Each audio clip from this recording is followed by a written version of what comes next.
자, 최근에 지금 양도세 12억까지 비과세 된다라고 해서 막 발표난 게 있잖아요. 그게 시장에 어떤 영향을 줄까 한번 이야기를 해보도록 하겠습니다. 2021년 12월 8일, 그러니까 이미 지났죠. 8일부터 1주택자 양도세는 비과세가 12억으로 지금 늘어나게 됐습니다.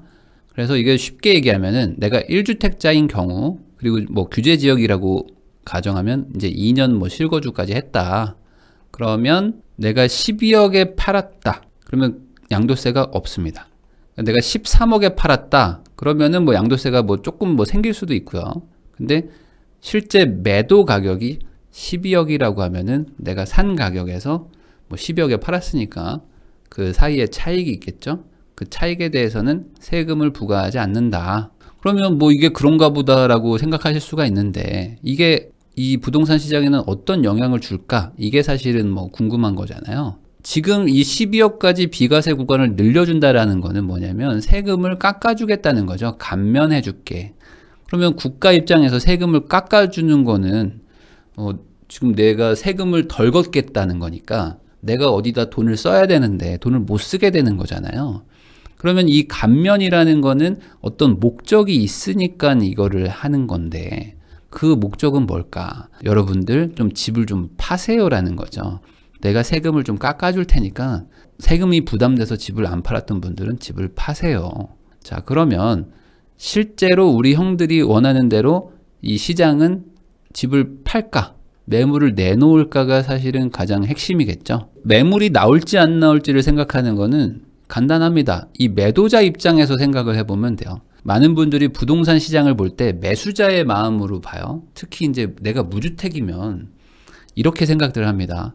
야, 이렇게 비싼데 누가 사줘? 이렇게 매수자의 입장에서들 생각들을 하시는데, 아파트를 만약에 볼 경우에는 매도자 입장에서 생각하는 게 조금 더 좋아요. 그러니까 저 사람들이 팔까?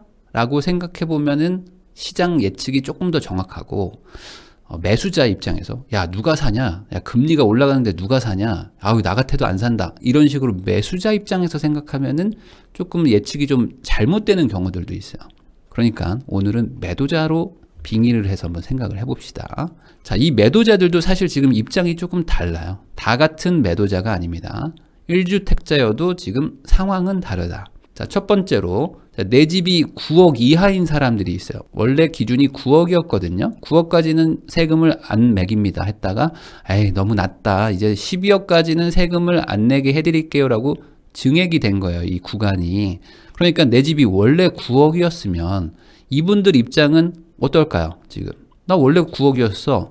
그러면 이분들은 12억이 되나 기존처럼 9억이나 어차피 비과세죠. 그러니까 이분들 입장에서는 바뀐 게 전혀 없어요. 그러니까 지금 집값이, 내 집이 시세가 9억 이하인 분들은 1주택자, 이 법이 바뀌었다고 해서 세금을 깎아준다고 해서 아, 저는 원래 안 팔 건데요. 안 팔 건데 세금이 바뀌었네. 그러니까 팔아야겠다라고 할 거는 없다 이거죠. 맞죠? 그러면 이 두 번째 구간인 9억에서 12억 사이에 있는 집을 가진 사람들 입장은 어떻게 될까요? 이 사람들은 이번 정책에 바로 영향을 받는 사람들이겠죠. 그래서 혜택이 가장 많습니다. 자, 생각을 해보세요. 원래 내가 9억에 만약에 집을 샀다고 칠게요. 근데 집값이 올라가지고 지금 12억이 됐어요. 그러면 내가 이 집을 팔려고 했을 때 비과세 구간이 9까지만 되니까 나는 12억이니까 플러스 3억이 더 남죠. 그럼 여기에 대해서는 세금을 내야 돼요. 근데 이번에 올려줬잖아요. 그래서 원래라면은 한 9천만 원 정도 세금을 내야 되는데 세금이 아예 안 나옵니다. 이거 엄청난 혜택 아닙니까? 12억짜리를 팔면서 세금으로 거의 1억이 날아가는데 세금을 안 내? 그러면은 이거 괜찮은데? 라는 생각이 들죠. 그래서 이분들이 사실 이 정책의 가장 대상이자 혜택을 보는 사람들이에요. 그러니까 이분들이 집을 팔 요소는 충분히 있다. 다음으로 12억을 넘어가는 사람들 있죠. 이미 12억을 많이 넘어가는 사람이거나 뭐 12억에서 한 15억 사이, 이런 사람들은 어떤 생각일까? 조금 할인해주긴 하네 라는 느낌으로 생각하시면 될 것 같아요. 그러니까 아예 비과세는 아니고 할인이 조금 된다. 왜냐하면 이 비과세 구간이 12억이라는 거는 1주택자여도 이걸 넘어가면 넘어가는 부분에 대해서는 세금을 냅니다. 그래서 많은 분들이 오해하는 게 저는 1주택자인데 왜 세금이 나오죠? 라고 하는 분들도 있어요. 초보자분들은. 근데 12억이 넘으면 야 너는 1주택자여도 너무 비싼 집이다. 그러니까 넌 세금을 내 라는 거거든요. 그러니까 반대로 12억까지 올려줬다는 거는 그래도 조금 세금은 깎아주는 거죠. 여기까지는 비과세 구간이니까. 그래서 계산을 해보면 내가 만약에 12억에 샀다. 근데 20억에 파는 거예요. 그러면은 플러스 8억이잖아요. 8억이면 많이 벌었다. 그러면 1주택자여도 세금을 내야 돼요. 원래는 9억을 초과하던 부분에 대해서는 세금을 내야 되는데 그걸 비율로 냅니다. 그게 1억 2,500 정도 됐었다. 근데 이게 한 8,500으로 줄어듭니다. 그러니까 한 8억을 번 사람들 입장에서는 한 4천만 원 정도를 깎아주는 거예요. 원래 기준으로 팔았으면 4천만 원 더 나왔는데 지금 팔면 4천만 원 세금이 절감된다는 거죠. 그러면 어때요? 여러분들 4천만 원 깎아주네? 그러면 팔아야겠다 라는 생각이 드나요? 저는 여기서 약간 조금 의문이 든다고도 볼 수 있거든요. 물론 4천만 원이 절대 적은 금액은 아닙니다. 그렇지만 내가 만약에 20억짜리 집을 가지고 있는데 원래는 팔 생각이 없었어요. 근데 이번에 세금이 조금 감면이 돼서 4천만 원을 깎아주니까 그러면 4천만 원 더 벌 수 있으니까 이번엔 팔아야겠다라고 생각하기는 어려운 금액이 아닌가 이거는. 물론 감면을 해주니까 어차피 팔 사람들은 팔기 조금 좋아진 건 맞지만 그래서 이 정책을 정확하게 바라봐야 될 것 같은데 이게 다주택자한테 세금 감면을 해주는 게 아닙니다. 다주택자들은 지금 여전히 뭐 60%가 넘고 뭐 82.5%를 막 세금을 내고 있어요. 그러니까 다주택자들은 어차피 지금 못 팔아요. 세금 때문에. 근데 1주택자들은 조금 세금을 좀 감면해 주거나 아니면 아예 비과세가 되니까 1주택자들 너네들 좀 집 좀 팔래? 라는 거예요. 그러면 매도자 입장에서 생각해 보자고 했으니까 1주택자가 집을 파는 이유가 뭡니까? 여러분들. 저는 주택이 하나밖에 없는데요. 근데 제가 집을 팔아야 되나요? 그럼 나는 집을 왜 팔지? 라고 생각을 해보면 두 가지가 있어요. 첫 번째, 저는 집을 팔고 무주택을 할 겁니다. 이런 분도 있죠. 왜냐면 지금 집값이 너무 비싼 것 같아요. 그래서 이걸 팔아가지고 무주택으로 가서 저는 뭐 전세나 월세를 살면서 좀 버텨보렵니다. 라는 분이 있고, 두 번째, 저는요 1주택입니다. 근데 이걸 팔고 갈아타기를 하고 싶어요. 집이 좀 작고요. 제가 그동안 모아놓은 돈이 있어가지고 조금 더 좋은 집으로 가고 싶습니다. 요 두 가지가 있겠죠. 그러면 이 둘 중에 어디로 사람들이 움직일 거냐? 그게 핵심입니다. 우리 형들은 아마 이걸 기대하고 있는 거예요. 야, 니네들 내가 이번에 세금 깎아줄 테니까 팔고 무주택을 해. 그래서 시장에 좀 매물이 나오게. 너는 원래 팔 사람이었잖아? 그러니까 팔고 무주택으로 가고, 야, 무주택자들 중에 지금 집이 필요한 사람들 있잖아. 그 사람들이 집을 살 수 있게 네가 좀 팔아라. 그러니까 지금 무주택자와 우리 1주택자가 서로 스위치가 되기를 바라는 마음으로 이거를 발표를 한 거죠. 그러니까 누군가는 다시 무주택자가 돼야 돼요. 근데 우리 동생들은 아마 이런 생각을 할 것 같아요.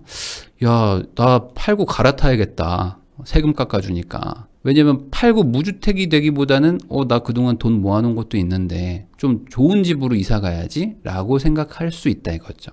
자, 이 양도세 감면 대상은 대부분 수도권에 집중이 되어 있습니다. 그래서 제가 그래프를 한번 만들어 봤는데요. 지역별 아파트 5분위 평균 시세입니다. 그러니까 이게 5단계로 나눠 놓은 거예요. 5등급을 한 거죠. 그래서 1분위가 가장 비싸고 20%씩 이렇게 나눠가지고 5분위가 가장 싼 거예요. 이 서울을 보면은 서울 1분위 상위 20%, 상위 20%는 24억이에요. 어마어마하죠. 상위 20% 아파트의 평균 매매가는 24억이나 한다. 그러니까 지금 이 양극화가 얼마나 벌어져 있는지 바로 느낌이 오죠. 하위 20%는 5억 7천밖에 안 합니다. 물론 5억 7천도 엄청 비싼 거지만 차이가 지금 몇 배입니까? 이게 4배 더 나는 거예요. 그리고 2분위 그러니까 상위 20에서 40% 여기가 팍 떨어져요. 팍 떨어져서 14억 5천으로 내려갑니다. 그리고 11억 8억 7천. 경기도는 1분위가 10억이고요. 그리고 2분위 7억, 5억, 4억, 2억 4천 이렇게 내려갑니다. 그리고 광역시, 6대 광역시는 1분위가 7억 6천, 그리고 4억 6천, 3억, 2억, 1억 4천. 그러니까 지금 얼마부터 비과세예요? 12억부터 비과세잖아요. 그러니까 한 이쯤이겠죠? 이 정도 아래는 1주택자들도 다 비과세예요. 그러니까 지금 비과세 혜택 때문에 고민하는 동네들은 대부분 서울이지 않을까. 그리고 경기도의 조금 좀 핵심 도시들, 비싼 동네들 있죠. 그런 곳들이 대부분 해당이 되고 웬만한 지역에서는 이 비과세가 크게 뭐 영향을 주지는 않을 것 같아요. 자, 그러면 아마 이런 일들이 일어날 것 같아요. 경기도에서 서울로 들어오려는 수요가 분명히 있을 것이다. 경기도에서. 자, 다시 한번 볼게요. 서울과 경기를 봅니다. 어차피 6대 광역시는 이거랑 상관없는 곳이니까. 그러면 서울 매매와 경기 매매를 보면요. 이 1분위 있죠. 1분위. 경기도 1분위에 있는 사람들 입장에서는 이번에 비과세가 됩니다. 비과세로 들어가면서 이게 서울 2분위까지는 가볼만 해져요. 자, 여기서 여기로 갈만 합니다. 10억인데 팔아가지고 14억 5천까지 가볼만 하죠. 그러면 꼭 4억이 있어야지 이동한다는 게 아니고 이건 평균 가격이니까 그러면은 여기 내가 모아놓은 돈 조금 하고 어떻게 뭐 지금 신용대출 좀 받고 하면은 어떻게 될 것 같기도 한데 라는 이 이동 수요가 여기서 발생할 거예요. 금액 때문에. 여기서 원래 세금이 나왔어야 됐는데 세금은 이제 다 감면이 되니까. 그러면 여러분도 한번 생각해 보세요. 경기도의 1분위 지역이라는 곳하고 서울의 2분위 지역이라는 곳을 만약에 내가 두 개를 놓고 이게 뭐가 날까 라고 생각하면 나는 경기도가 좋은데? 라는 사람들도 많지만 아니야 이번에 한번 이동을 하긴 해야 될 것 같기도 해 라고 생각을 할 수도 있겠죠. 물론 경기도 2분위에 있는 분들이 서울 3분위로 갈 수도 있습니다. 금액 차이가 좀 크긴 하지만 그래서 이쪽 수요가 발생하지 않을까 생각을 좀 해보고요. 그리고 사실 더 큰 거는 이쪽에서 서울 안에서의 이동이 분명히 있을 것이다. 서울은 지금 14억 5천, 23억 6천인데 어차피 1분위는 신경도 안 써. 여기는 지금 뭐 양도세니 뭐니 이런 거 뭐 상관없는 지역이에요. 대출도 뭐 안 되지만 뭐 종부세도 나오고 있고 막 이런 것들인 거고 지금 여기 2분위와 3분위 이쪽에서 그리고 4분위 여기까지가 지금 거의 세금에 문제가 없는 지역들이죠. 양도세도 이번에 조금 감면이 더 되니까. 그러면 여기에서 뭔가 이동 현상들이 생기지 않을까. 물론 이 5분위에서 위로 올라가는 건 쉽지 않겠지만 그러면 이제 만약에 이렇게 생각하는 분들도 있을 거 아닙니까? 아니 그건 좀 이상한 것 같다. 무조건 사람이 집을 팔고 더 상급지로 가는 게 아니고 서울에서 집을 팔아가지고 전세로 가는 사람이 있지 않을까? 라는 의문이 들 수도 있잖아요. 아니, 집을 팔아서 전세 가는 사람도 있겠죠, 당연히. 근데 그게 맞을지 한번 보세요. 제가 설명 한번 해볼게요. 자, 2분위의 집을 팔겠죠? 왜냐면 1분위의 집을 팔 사람은 제가 봤을 때 그렇게 많지 않을 것 같아요. 가격 차이가 엄청나게 높으니까.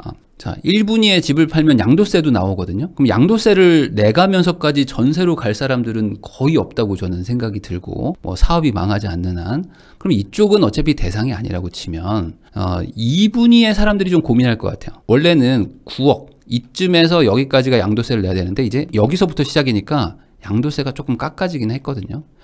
양도세 감면이 좀 받긴 받았으니까 이걸 좀 팔아서 전세를 가자. 그러면 어떻게 되냐면 보세요. 1분위 전세를 갈 수 있어요.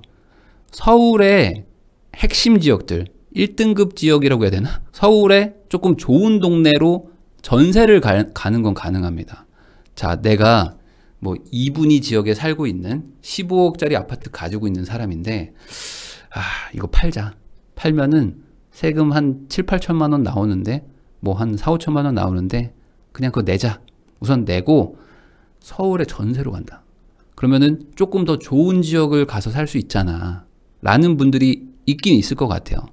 근데 여기서 팔아도 어쨌든 세금은 나오거든요. 그리고 이 다음 단계로 상위 20에서 40% 구간으로 전세로 가는 거예요. 내 집 마련이 아니고. 그럼 이거는 조금 쉽지 않잖아요. 그러면 이런 분들은 조금 있을 것 같은데 대부분은 선택하지 않지 않을까? 이거를 세금까지 내가면서. 그리고 이런 분들도 있겠죠. 아예 나는 2분위 여기서 2분위 전세로 가는 거야. 그래서 내 집을 팔고 내가 전세를 살아버려요. 그러면 어떻게 됩니까?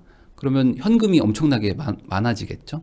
현금이 좀 생기니까 그걸 가지고 뭔가 투자를 할까 하면서 실거주 1주택자가 무주택으로 가면서 현금을 만들려는 사람들, 그런 분들은 조금 팔 수 있을 것 같긴 한데 많지는 않지 않을까. 자, 이런 분도 있을 것 같아요. 그 방금 제가 말한 게 이겁니다. 그러니까 2분위의 집을 팔아가지고 2분위 전세로 가는 거죠. 그러니까 2분위가 3분위 전세로 가는 사람들은 많이 없을 거예요. 왜냐하면 이 분위라는 게 지금 20% 단위니까 어쨌든 내 밑에 분위로 간다는 거는 주거 환경도 좀 안 좋아지고 평수도 좀 작아지고 뭐 불편해지는 게 많으니까 굳이 있는 집을 팔면서까지 작은 전세로 갈 사람들은 없을 거고, 같은 동네 전세거나 아니면 좀 상급지의 전세로 가겠죠. 이쪽까지 가는 사람은 없을 거니까. 그러면 현금이 꼭 필요한 사람들 아니고서는 이 선택하기는 쉽지 않다. 오히려 아까 제가 말한 대로 상급지로 가려고 하는 수요는 있겠지만, 이런 분들은 있을까요? 이런 분들 3분이에요. 11억입니다. 요거를 팔고 여기로 가는 사람도 있을 거예요. 여기로. 이거는 가능할 것 같기도 해요. 11억대의 집을 가지고 있는 분인데 뭐 아이가 지금 뭐 되게 학군지가 필요하거나 나는 지금 뭔가 집값이 너무 비싼 것 같아. 근데 마침 또 우리가 좀 약간 좋은 동네 가서 살아야 돼. 그런 분들 입장에서는 요걸 팔고, 어차피 비과세니까 3분위 집 비과세 받고 1분위 전세로 가는 사람들은 분명히 있을 것 같기는 하다.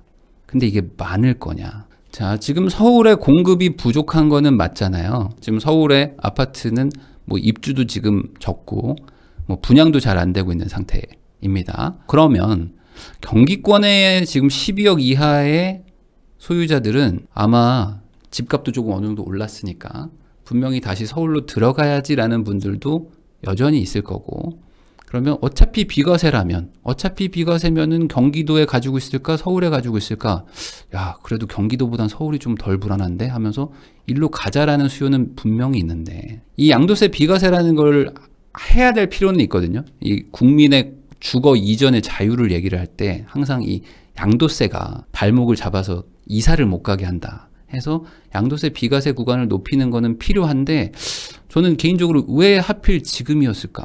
왜 도대체 지금 다 공급도 부족하고 수요를 지금 어떻게든 낮추려고 하는데 이 양도세 비과세를 한다? 그러면 아까 말했듯이 1주택자가 무주택자로 되라는 건데 그럴 사람이 지금 몇이나 있을까? 오히려 이거는 똘똘한 한 채 전략을 도와주는 정책이라고 저는 생각하거든요. 아니 이렇게 되면 9억에서 12억 그 정도의 집을 가지고 있는 분들은 돈 모아가지고 한 번 더 올라가려고 할 것 같은데, 그래서 이렇게 가게 되면 결국에 무주택자 매수세는 뭐 그대로 있을 것이고 갈아타기 매수세가 조금 더 늘어나지 않을까. 그래서 전반적으로 이렇게 되면은 이 중가라고 해야 되나요? 중가의 아파트 이쪽에서 갈아타기 수요들이 늘어나는 요게 조금 더 앞으로 예상되지 않을까. 그러면 아마 이렇게 말하는 분들이 있을 것 같아요. 아니 뭐 너는 뭘 해도 다 오른다고 하는데 도대체 그 이유가 뭐냐? 너는 뭐 상승만 맨날 얘기를 하냐? 아니 세금 깎아주라고 해서 깎아줬더니 또 오른다고 하면 뭐 세금 깎아주지 말라고 하는 거냐? 라고 이야기를 하실 수도 있는데, 제가 봤을 땐 그냥 지금 나오는 어떤 이 타이밍하고 시기 그리고 정책의 대상이 계속 가격을 조금 상승시키는 쪽으로 가는 것 같아서 제가 이 얘기를 하는 거예요. 다주택자를 깎아줘서 매물이 나오게 하는 것도 아니고 1주택자들 세금을 감면해줘서 오히려 갈아타기 수요를 자극하는 게 아닌가. 그러면 어떤 분들은 또 이렇게 얘기하는 분들도 있을 것 같아요. 아니 지금 매물이 많이 쌓이고 있다. 현장 가봐라. 지금 매물들 점점 늘어나고 있고 그 주인들도 집을 팔려고 한다. 그런데 뭔 갈아타기고 뭐 집값이 올라간다라고 하냐? 라고 말을 하실 수도 있는데 이렇게 생각해보면 어떨까? 이 무주택으로 가는 매물일까? 그게 아니면은 그 집을 팔아가지고 이번 기회에 돈 모은 거 가지고 조금 더 좋은 집으로 가야지라고 이 갈아타기 매물이 나오는 걸까? 여러분들은 어떻게 생각하세요? 지금 나오고 있는 매물이 1번일 것 같으세요? 2번일 것 같으세요? 지금 매물들이 나오고 있다고 하는데 그 매물들이 과연 집값 너무 비싸가지고 지금 팔아가지고 저희 전세 갑시다. 저희 월세 갑시다. 라고 하면서 집을 던지고 있는 건지, 야, 이번에 팔아가지고 모은 돈 가지고 더 좋은 집을 사야겠다라고 생각하는 건지, 이게 어떤 매물일지를 한번 생각을 해보는 거죠. 1주택자에 대해서 계속 얘기를 하고 있는 겁니다. 아, 저는 지금 1주택자입니다. 근데 제가 봤을 때 지금 금리도 인상되죠. 그리고 막 시장이 너무 불안한 것 같아요. 그리고 지금 뭐 앞으로 3기 신도시도 있고 이런 것 때문에 제가 봤을 때는 지금이 완전 고점입니다. 그러니까 저는 이 1주택, 이건 실거주자입니다. 실거주자여야지 양도세 비과세가 또 있으니까. 그래서 저는 지금 실거주하고 있지만 시장이 제가 봤을 때 이건 아닌 것 같다. 너무 불안하다. 그래서 이걸 팔고 전세로 가려고 하는 사람들이 많을 것인가. 왜 그러냐면 지금 전세도 사실 지금 불안하거든요. 그러니까 전세가 되게 안정돼 있는 2018년도, 2019년도 이랬으면은 전세가 잘 안 올라갔으니까 그래, 팔고 전세로 갔다가 기회를 보자 이럴 수도 있는데, 지금 전세가 막 올라가요. 6%, 7%씩 매년 막 올라가고 있는데, 그러면 이런 생각을 한 사람이라면 진짜 야수의 심장을 가진 거죠. 야, 내가 봤을 때 지금 이거 고점이야. 그러니까 여보, 집 팔아야 돼. 여보, 근데 우리 영식이 어떻게 해? 영식이 그럼 뭐 어떻게 전학 보내야 돼? 아니, 이 집을 팔고 우리가 여기서 전세를 살자. 그러면은 이사 갈 필요도 없잖아. 지금 고점이라서 지금 팔아서 전세 간 다음에 기다렸다가 떨어지면 그때 가서 다시 사야 된다고. 이런 거는 사실 지금 야수의 심장이거든요. 그럼 이런 1주택자분들이 되게 많을 건가? 이런 분들이 많다고 생각해서 지금 이 양도세 감면을 해준 건가? 이거 있죠. 그러니까 저는 그렇거든요. 저는 1주택자분들이 전세로 간다. 이거는 정말 곧버스라고 생각합니다. 곧버스다.